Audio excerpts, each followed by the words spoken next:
As the Virgin Queen, Elizabeth I was a great British monarch. When it comes to her image, the stereotype is usually solemn and grim. Today, I compare two portraits of Queen Elizabeth I, which are Princess Elizabeth I and the portrait of the Armada of Elizabeth I, to explore the differences in the artistic styles, costumes, and functions.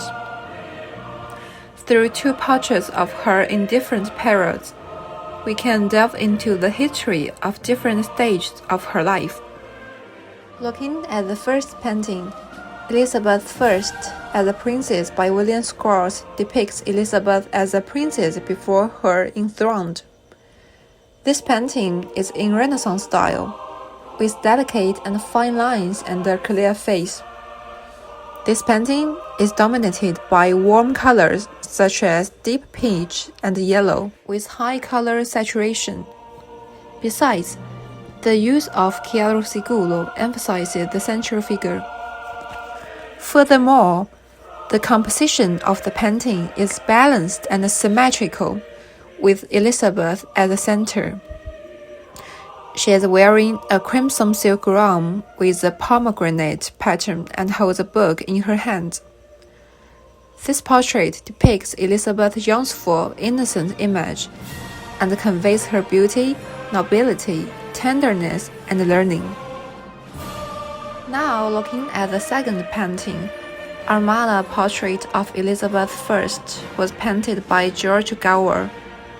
This painting, also in the Renaissance style, has fine, sharp, delicate, and intricate lines. The color is bright and gorgeous. In addition, the composition of the painting is symmetrical, with Elizabeth in the center and two windows on both sides. The window on the left shows the Armada approaching, when the window on the right shows the fleet sinking under the storm. The Queen sits confidently, with determination and strength on her face. Her hand rests on the globe, symbolizing her global reach. Additionally, her costumes are exquisite and luxurious, studded with pearls. This magnificent artwork embodies the majesty and authority of the Queen. The portrait on the left is the first official portrait of Elizabeth, created in 1546, which was the last year of her father Henry VIII's life. It may have been painted for her father in order to record happy royal life. As a princess, she was cheap for the British royal family to marry other countries. At that time, her expression was serene, gentle, and innocent. The background and the costumes are simple, while her face is emphasized. By contrast, the right portrait was created in 1588 to celebrate the defeat of the Spanish Armada. At that time, the Spanish invasion was the most important crisis in Elizabeth's life.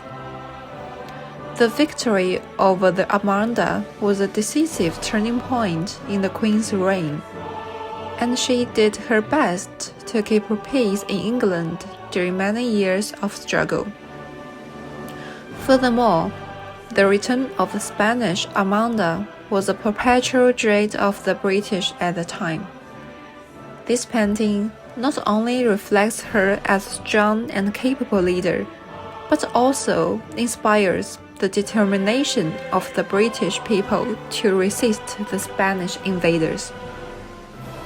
As can be seen in these two paintings, clothing, which served as an effective tool for Elizabeth, was very different in the time of the Queen than in the time of the princess.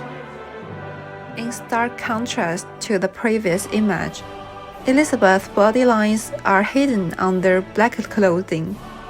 Her broader shoulder-style dress is more flamboyant and has more volume.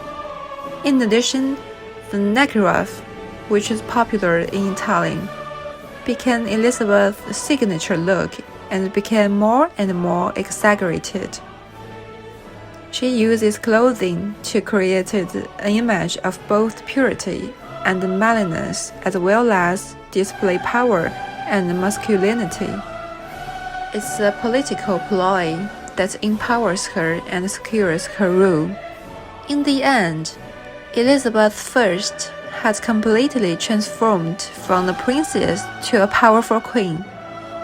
Over the 44 years of her reign, masculine attire and a pale face created an unforgettable image of the Virgin Queen.